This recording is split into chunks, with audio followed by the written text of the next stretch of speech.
আসসালামু আলাইকুম দর্শক, স্বাগত জানাচ্ছি আরটিভি রাতের সংবাদ। আপনাদের সঙ্গে রয়েছে আমি ফেরদৌস। প্রধান উপদেষ্টা প্রফেসর মোহাম্মদ ইউনূসের সঙ্গে সৌজন্য সাক্ষাৎ করেছেন বিএনপির চেয়ারম্যান তারেক রহমান ও তার পরিবারের সদস্যরা। স্ত্রী জুবাইদা রহমান ও কন্যা জাইমা রহমান সহ তারেক রহমান সন্ধ্যা 7:30টার দিকে রাষ্ট্রীয় অতিথি ভবন যমুনায় আসেন। প্রধান উপদেষ্টা প্রফেসর মোহাম্মদ ইউনূস ও তার কন্যা দিনা ইউনূসের সঙ্গে তারা 1 ঘণ্টারও বেশি সময় অতিবাহিত করেন। এ সময় দুই পরিবারের সদস্যরা একে অন্যের সঙ্গে কুশলাদি বিনিময় করেন।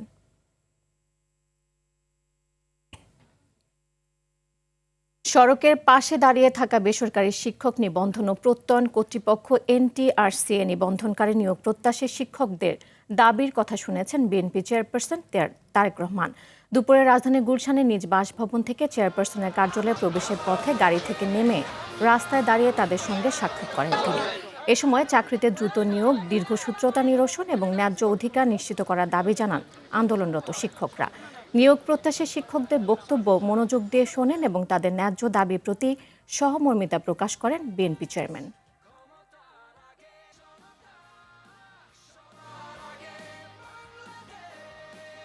এদিকে সিলেটে বিএনপি চেয়ারম্যান তারেক রহমানের আগমন ঘিরে নির্বাচনী প্রচার প্রস্তুতি শুরু করেছে নেতাকর্মীরা। আসন্ন ত্রয়োদশ জাতীয় সংসদ নির্বাচনকে সামনে রেখে পুণ্যভূমি সিলেট থেকে নির্বাচনী প্রচারণা আনুষ্ঠানিক যাত্রা শুরু করবেন বিএনপি প্রধান। 22 জানুয়ারি সিলেটে পৌঁছে প্রথমে হজরত শাহজালাল রহমতুল্লাহি আলাইহি ও হজরত শাহপরান রহমতুল্লাহি আলাইহি মাজার জিয়ারত করবেন তিনি। এরপর নগরী আলিয়া মাদ্রাসা মাঠে সকাল 10টায় জনসভায় বক্তব্যের মাধ্যমে নির্বাচনী প্রচারণা শুরু করবেন।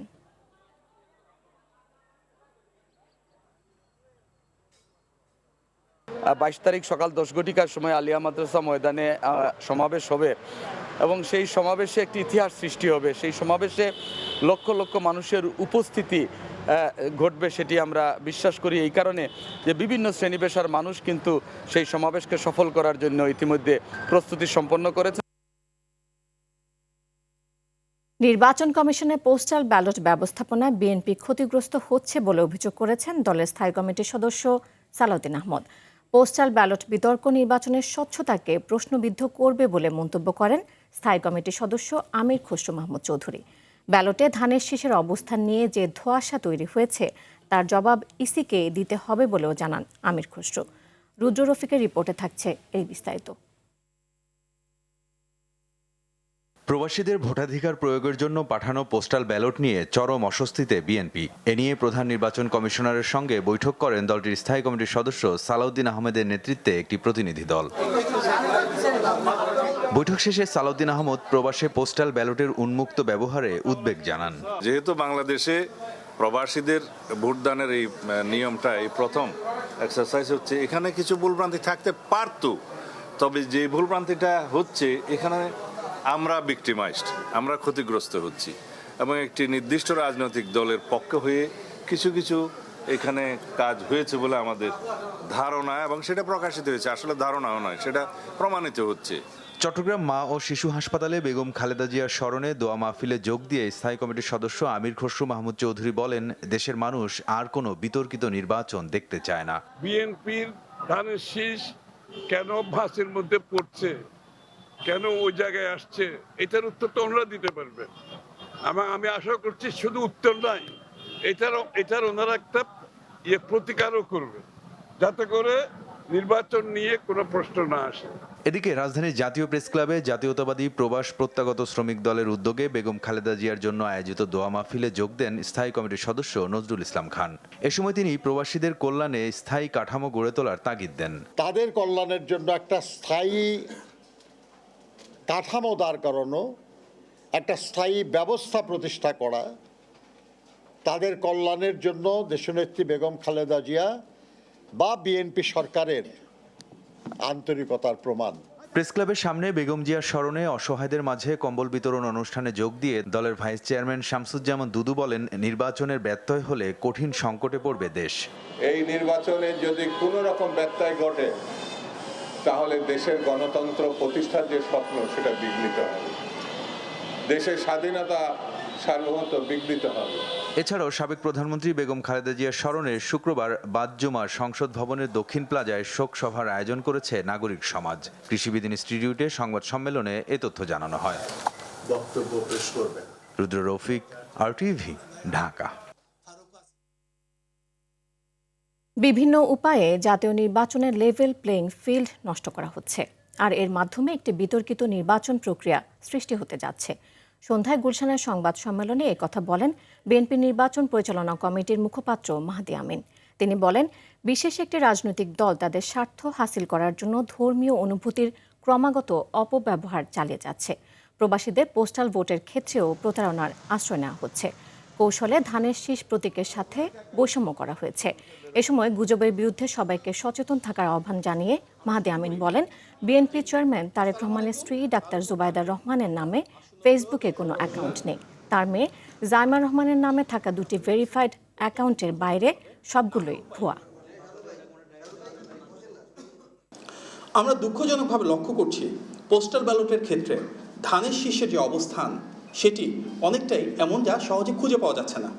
এমনকি ভাঁজ করলে ধানের শীষ প্রতীক চোখে পড়ে না কিংবা দাগের কারণে মুছে যেতে পারে। অথচ প্রতিদ্বন্দ্বী রাজনৈতিক দলগুলোর প্রতীককে কৌশলে সহজে দেখা যায় এমন জায়গাগুলোতে রাখা হয়েছে। চাইলে খুব সহজে কলাম বা লাইনের সংখ্যা পুনর্বিন্যাসের মাধ্যমে এই প্রতীকগুলোর যে অবস্থানগত বৈষম্য রয়েছে সেটি দূর করা যেত। ফ্যামিলি কার্ড সহ বিভিন্ন কার্ডের বাহানা দিয়ে ভোটারদের প্রতারিত করা হচ্ছে বলে মন্তব্য করেছেন জামায়াতে ইসলামের সহকারী সেক্রেটারি জেনারেল হামিদুর রহমান আজাদ। আগারগাঁও নির্বাচন ভবনে প্রধান নির্বাচন কমিশনারের সঙ্গে সাক্ষাতের পর এসব মন্তব্য করেন তিনি। এ সময় জামায়াতের বিরুদ্ধে পোস্টাল ব্যালট নিয়ে করা অভিযোগ মিথ্যা বলেও দাবি করেন তিনি। এছাড়া বেশ কিছু এলাকায় বিশেষ কিছু দলের প্রার্থীরা অবাধে প্রচারণা করছেন বলে অভিযোগ করেন জামায়াতের এই নেতা। বলেন, প্রশাসনের নিরপেক্ষতা নিশ্চিত না হলে লেভেল প্লেইং ফিল্ড থাকবে না। প্রশাসনের নিরপেক্ষতা যদি নিশ্চিত করা না যায় তাহলে লেভেল প্লেইং ফিল্ড হবে না। বেশ কিছু এলাকায় প্রার্থীরা বিশেষ কিছু দলের প্রার্থী অবাধে চালিয়ে যাচ্ছে নির্বাচনী প্রচারণা। ত্রয়োদশ সংসদ নির্বাচনে রিটার্নিং অফিসারের সিদ্ধান্তের বিরুদ্ধে দায়ের করা আপিলের ষষ্ঠ দিনে প্রার্থিতা ফিরে পেয়েছে 60 জন। এছাড়া মঞ্জুর না করায় বাতিল হয়েছে 34টি আবেদন। এদিকে শুনানির পর এক ব্রিফিংয়ে পোস্টাল ব্যালট নিয়ে কোনো অনিয়ম হলে ছাড় দেওয়া হবে না বলে হুঁশিয়ারি দিয়েছেন নির্বাচন কমিশনের অবসরপ্রাপ্ত ব্রিগেডিয়ার জেনারেল আবুল ফজল মোহাম্মদ সানাউল্লাহ। জানান, ইতিমধ্যে প্রবাসে 7,67,084টি ব্যালট পাঠানো হয়েছে। নাজমুল হুদার রিপোর্ট। আসন্ন নির্বাচনে রিটার্নিং কর্মকর্তাদের সিদ্ধান্তের বিরুদ্ধে ষষ্ঠ দিনের আপিল শুনানি করেছে নির্বাচন কমিশন। এদিন 104টি আপিল শুনানির মধ্যে 60টি আবেদন মঞ্জুর ও 34টি আবেদন নামঞ্জুর করে ইসি। শুনানিতে ঋণ খেলাপি বিল খেলাপিদের জন্য মনোনয়ন বৈধতা দেয়া নিয়ে কড়াকড়ি থাকলেও ছাড় দেওয়া হয়েছে স্বতন্ত্র প্রার্থীদের 1% ভোটার সমর্থনের ক্ষেত্রে। 1%-এর একটা সমস্যা ছিল। আপিল দায়ের করার পরে ওনারা যাচাই বাছাই করে আমাকে আমার মনোনয়ন বৈধতা দিয়েছেন। আমি প্রমাণ করতে সক্ষম হয়েছি সকল স্বাক্ষর এবং সমর্থন সঠিক। যে কারণে অবৈধ ঘোষণা করা হয়েছিল এর দায় কমিউনিস্ট পার্টির ছিল না, এ দায় ছিল নির্বাচন কমিশনের। এদিকে পোস্টাল ব্যালটের অনিয়মের সঙ্গে জড়িতদের প্রমাণ পেলে দেশে ফিরিয়ে এনে শাস্তি দেওয়া হবে বলে জানান EC Abul Fazal Mohammad Sanaullah. Postal ballot নিয়ে কোনো ধরনের ছাড় কাউকে দেওয়া হবে না। কেউ যেন না ভাবেন যে নির্বাচন কমিশন ঘুমাচ্ছে আর আপনারা যা ইচ্ছা তাই করবেন। আপনি কোনো রাজনৈতিক দল সমর্থন করেন বিধায় আপনি 5টা ভোট সংগ্রহ করে দিবেন। আপনার এনআইডি কার্ড ব্লক করা থেকে শুরু করে আজকে সিআইডিও মিটিংয়ে ছিল, আমরা বলে দিয়েছি ক্রিমিনাল চার্জ আনা হবে তার বিরুদ্ধে এবং প্রয়োজনে তাকে সেই দেশ থেকে বাংলাদেশে রিপ্যাট্রিয়েট করার ব্যবস্থা করা হবে। নাজমুল হুদা, RTV, ঢাকা। পাবনা 1 ও 2 আসনের সীমানা নিয়ে হাইকোর্টের রায় বহাল রেখেছে আপিল বিভাগ। গত 4 সেপ্টেম্বরে নির্বাচন কমিশনের গেজেটের সীমানা অনুযায়ী 12 ফেব্রুয়ারি পাবনা 1 ও 2 আসনের নির্বাচনে বাধা নেই বলে আদেশ দিয়েছেন আপিল বিভাগ। প্রধান বিচারপতির নেতৃত্বাধীন আপিল বিভাগ সাঁথিয়া উপজেলাকে পাবনা 1 আসন এবং সুজানগর ও বেড়া মিলে পাবনা 2 আসন বলে গণ্য হবে বলে আদেশ দেন। ত্রয়োদশ জাতীয় সংসদ নির্বাচন সামনে রেখে সংসদীয় আসন পুনর্বিন্যাস করে নির্বাচন কমিশন গত বছরের 4 সেপ্টেম্বর চূড়ান্ত গেজেট প্রকাশ করে। প্রথমে আবেদন করেছিলেন যে দাবি ছিল এবং আমাদেরকে কানে এবং অ্যাপিলেট ডিভিশন পরিষ্কার করে তার দুইটি নির্দেশনা দিয়েছেন। একটি হলো 68 অর্থাৎ পাবনা 1, জাতীয় সংসদের 69 অর্থাৎ Pabna 2, there election should be held according to the schedule, এবং সেটা কবে 4/9/2025 তারিখে নির্বাচন কমিশন যে গ্যাজেট দিয়েছে সেই গ্যাজেট অনুযায়ী। জামায়াত নেতৃত্বাধীন 11 দলীয় জোট 253টি আসন বন্টন করে আনুষ্ঠানিকভাবে ঘোষণা করেছে। রাতে রাজধানীর ডিপ্লোমা ইঞ্জিনিয়ার্স ইনস্টিটিউশনে সংবাদ সম্মেলনে ঘোষণা দেন জামায়াতে ইসলামের নায়েবে আমির ডাক্তার সৈয়দ আবদুল্লাহ মোহাম্মদ তাহের। ঘোষিত তালিকা অনুযায়ী নির্বাচনে জামায়াতে ইসলামী লড়বে 179 আসনে, এনসিপি 30 আসনে, বাংলাদেশ খেলাফত মজলিস 20 আসনে, খেলাফত মজলিস 10 আসনে, এলডিপি 7 আসনে, এবি পার্টি 3 আসন, নিজামে ইসলাম 2 আসনে ও ডেভেলপমেন্ট পার্টি 2টি আসনে। বাকি 47টি আসন রাখা হয়েছে 11 দলীয় জোটের শরিক ইসলামী আন্দোলনের জন্য। তবে এই দলের কোনো নেতা সংবাদ সম্মেলনে আসেনি। জামায়াত আমির জানান, জোটে থাকবে ইসলামী আন্দোলন, আশা তাদের। এদিকে এই জোটের মাধ্যমে বাংলাদেশের সামনের দিকে এগিয়ে যাওয়ার প্রত্যাশা নাহিদ ইসলামের। আমরা আশা করব যে আপনারা সব কিছু দিয়ে আমাদের পাশে থাকবেন, সমর্থন যোগাবেন, ভালোবাসবেন এবং জনগণের বিজয়টা আপনারা নিশ্চিত করবেন। অতীতের মতো কোনো নির্বাচনী ইঞ্জিনিয়ারিং আমরা দেখতে চাই না এবং আসলে আমরা একবারে এটা বরদাস্ত করবো না ইনশাআল্লাহ। যে কোনো ধরনের কারচুপি, ভোট ডাকাতি এবং ভোট ইঞ্জিনিয়ারিং এর বিরুদ্ধে, ম্যানুভারিং এর বিরুদ্ধে আমাদের অবস্থান হবে স্পষ্ট। বাকি আসনগুলো আমাদের আরো যারা শহীদরা আছে, আমরা আশা করি ওনারা এখানে ঐক্যমত্যের ভিত্তিতে ওনারাও আমাদের সাথে থাকবেন এবং তখন আমরা ওনাদের আসনগুলো যেগুলো বাকি আছে সেসব বিষয়ে আপনাদেরকে অবহিত করব। সজীব ওয়াজেদ জয় ও জুনায়েদ আহমেদ পলকের বিরুদ্ধে জুলাই অভ্যুত্থানের সময় ইন্টারনেট বন্ধ করে হত্যায় সহযোগিতা করা সহ 3টি অভিযোগে মানবতাবিরোধী অপরাধের অভিযোগ গঠনের আদেশ 21 জানুয়ারি নির্ধারণ করেছে ট্রাইব্যুনাল 1। বিচারপতি মোহাম্মদ গোলাম মর্তুজা মজুমদারের নেতৃত্বে 3 সদস্যের আদালত উভয় পক্ষের শুনানি শেষে এ আদেশ দেন। চিফ প্রসিকিউটর জানান, অভ্যুত্থানের সময় ইন্টারনেট বন্ধ করে হত্যাকাণ্ডের তথ্য আড়ালের মাস্টারমাইন্ড ছিলেন সজীব ওয়াজেদ জয়। তার নির্দেশনা বাস্তবায়ন করেন সেই সময়ের আইসিটি প্রতিমন্ত্রী জুনায়েদ আহমেদ পলক। জুলাই গণঅভ্যুত্থান চলাকালে জুনায়েদ আহমেদ পলক নিয়মিত ফোনে সজীব আহমেদ ওয়াজেদ জয়ের সঙ্গে কথোপকথন করতেন এবং তারই একটি পর্যায়ে সজীব আহমেদ ওয়াজেদ জয় পলককে বলেন যে আমার মা যখন বলবে ইয়েস তখন ইন্টারনেট ওপেন, মা যখন বলবে নো তখন ইন্টারনেট স্টপ বা ব্লকড। জুলাই গণ অভ্যুত্থানে অংশগ্রহণকারী যোদ্ধাদের আইনি সুরক্ষা দিতে জুলাই গণ অভ্যুত্থানে দায়মুক্তি আইন অনুমোদন করেছে উপদেষ্টা পরিষদ। বিকেলে রাজধানীর ফরেন সার্ভিস একাডেমিতে সমসাময়িক ইস্যুতে আয়োজিত ব্রিফিংয়ে এ তথ্য জানান আইন উপদেষ্টা অধ্যাপক আসিফ নজরুল। তিনি বলেন, জুলাই আগস্টে অভ্যুত্থানকারীদের বিরুদ্ধে ফৌজদারি মামলা থাকলে তা প্রত্যাহারের সিদ্ধান্ত নিয়েছে অন্তর্বর্তী সরকার। এমনকি নতুন কোনো মামলাও করা যাবে না। গণভোট ও সংস্কার ইস্যুতে তিনি বলেন, গণ অভ্যুত্থানের অন্যতম প্রত্যাশা সংস্কার। গণভোট নিয়ে সরকার সংস্কারের পক্ষে দাঁড়িয়েছে, কোনো দলের পক্ষে নয়। সাম্প্রতিক সময়ে ক্রিকেটাঙ্গনের আবহ টি-20 বিশ্বকাপে বাংলাদেশের অংশ নেওয়ার বিষয়ে সরকারের আগের অবস্থানের পুনরাবৃত্তি করেন আইন উপদেষ্টা। বলেন, বাংলাদেশের ম্যাচগুলোর ভেন্যু শ্রীলঙ্কা হলেই খেলতে যাওয়া হবে। ছিল যে আমরা জুলাই গণঅভ্যুত্থান সুরক্ষা ও দায় নির্ধারণ অধ্যাদেশ আজকে ক্যাবিনেটে অনুমোদিত হয়েছে। এটা আশা করি আগামী 5-7 দিনের মধ্যে গেজেট নোটিফিকেশনের মাধ্যমে আইনে পরিণত হবে। 12 ফেব্রুয়ারি নির্বাচন হবে না এমন প্রোপাগান্ডা ছড়িয়ে কোনো লাভ হবে না জানিয়ে পরিবেশ উপদেষ্টা সৈয়দা রিজওয়ানা হাসান বলেন, যথাসময়ে নির্বাচন হচ্ছে। উপদেষ্টা বলেন, লেভেল প্লেইং ফিল্ড নিয়ে বিভিন্ন রাজনৈতিক দল থেকে অভিযোগ আসতেই পারে, তবে নির্বাচন কমিশনের এই ব্যাপারে প্রতিকার দেওয়ার স্পষ্ট বিধান রয়েছে। সচিবালয়ে সাংবাদিকদের এসব কথা বলেন তিনি। যারা পরিবর্তন এবং সংস্কার চায় তারা হ্যাঁ ভোটের পক্ষে রায় দিতে হবে বলে মনে করেন রিজওয়ানা হাসান।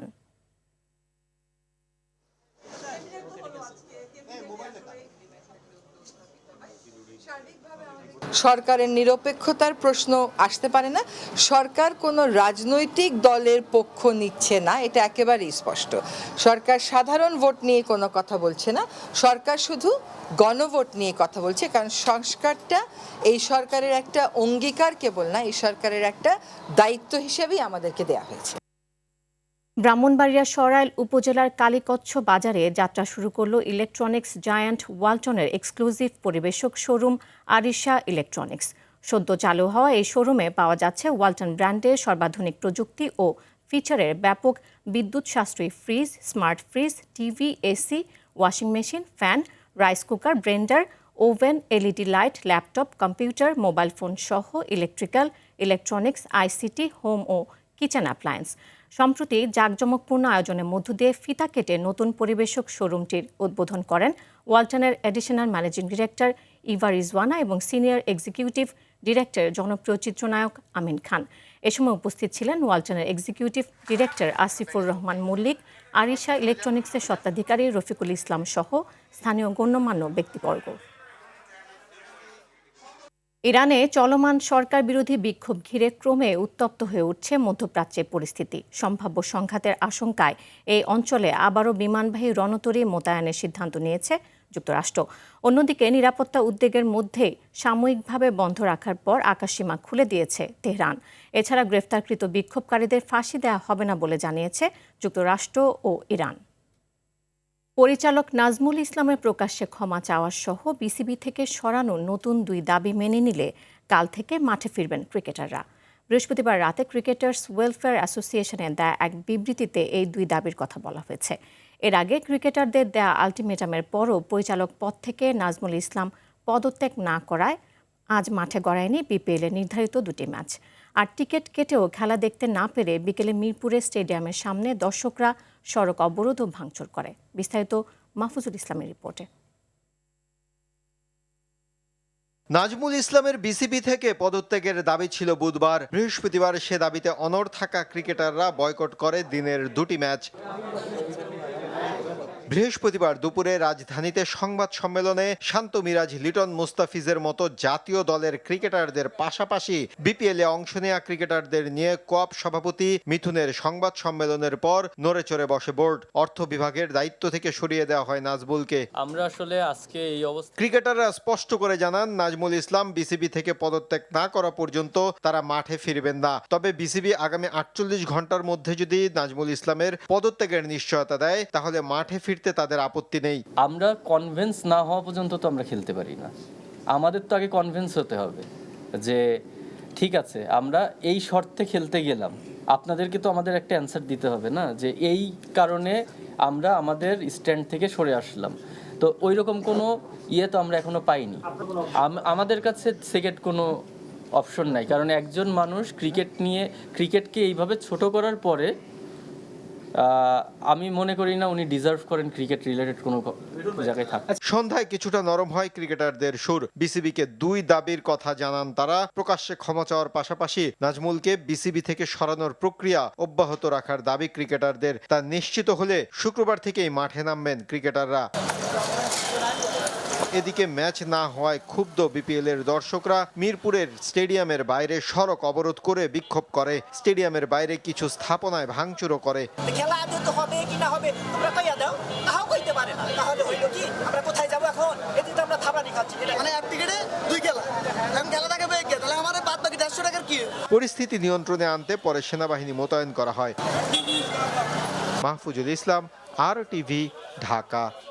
দর্শক, রাতের সংবাদ এ পর্যন্তই। মধ্যরাতের সংবাদ 1টায় দেখার আমন্ত্রণ রইল। এতক্ষণ সাথে থাকার জন্য ধন্যবাদ সবাইকে।